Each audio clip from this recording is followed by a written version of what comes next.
As we've worked in this industry for the last 9 years, we've had to deal with several ups and downs in terms of economic explosion, retraction, contraction, et cetera. One thing that's become clear is that cost is a very important part of the equation. So, of course, you have to have revenue, and you have to do your best to grow that. But we found that for companies that really are in it for the long haul, cost is becoming an important part of the equation. So what we've invested in is a couple things. One, based on our scale, wherever possible, we're helping our customers get lower costs on other parts of the value chain, whether that's content delivery, storage, or transcoding files. And all of those things, I think, add up to the total bill, and the more we can help them drive the price down, the easier it is every month to look at profit in their business. Now, it's been successful so far in helping, especially some of our smaller customers who couldn't negotiate those same prices necessarily on the volume that they do, but they're now benefiting from the overall scale that we have. The second thing we've really focused on is making sure that our software and how it works with the rest of the value chain is as efficient as possible. So that when you're hiring people to do a job, managing video, editing video, publishing it, we're making that as easy and quick as possible so that you can get more done with the hours that you're paying for. And those things combined, I think, are giving our customers a better shot at running healthy businesses and being profitable than they've ever had. At the platform, we differentiate ourselves on a few fronts. One, I think just simple breadth of experience. We've been at this for a very long time. We've dealt with numerous business models and seen the attention in the market go from free content to paid content to advertising subsidized content to combinations of those. And I think having had to build solutions and support solutions across those is now making us pretty strong, because as companies look to explore new businesses and look to explore new models, we've been there and we can go there with them as they move forward.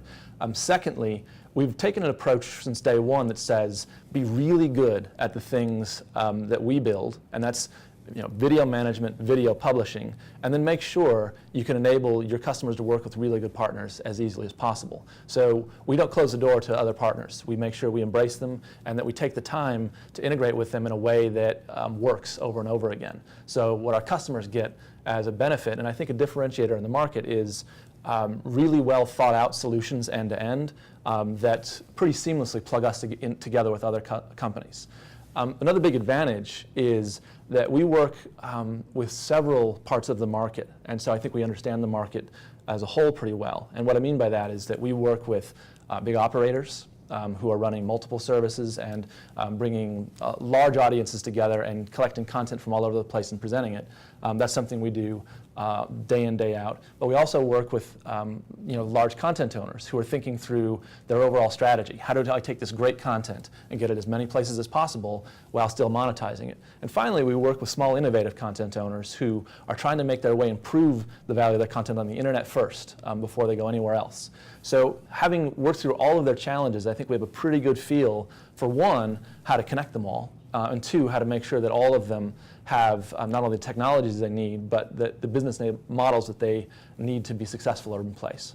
Some great examples of successful partnerships for us are things like our CDN partners, which is content delivery networks. So folks like Akamai, Limelight, Edgecast, we can work in conjunction with them very successfully because together we present a valuable solution, and we're not overlapping or competing with each other. We're actually just there, each of us doing the right thing for the customer. Other examples include ad networks or campaign management systems. So we're integrated with folks like DoubleClick, 24/7, Adapt TV.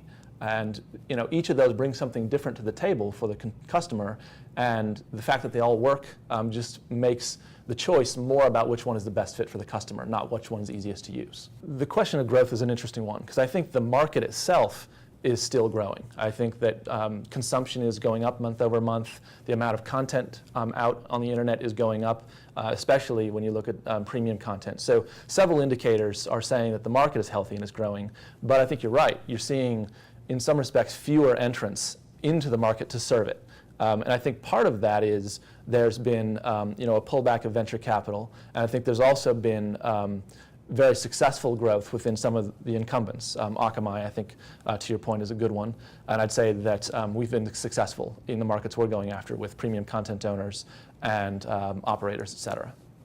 So life is good right now for everyone. I think life is good, but continually challenging. I mean, it's not a walk in the park for anybody, because there is still very good competition, so no deal comes easily, and we wouldn't expect it to. But I think there's also pricing pressure and market pressure to be as efficient as possible, so that people on the customer side are getting the most value possible. That's the constant mantra, is delivery of value. And so it's fun because it keeps you on your toes, but it's by no means easy.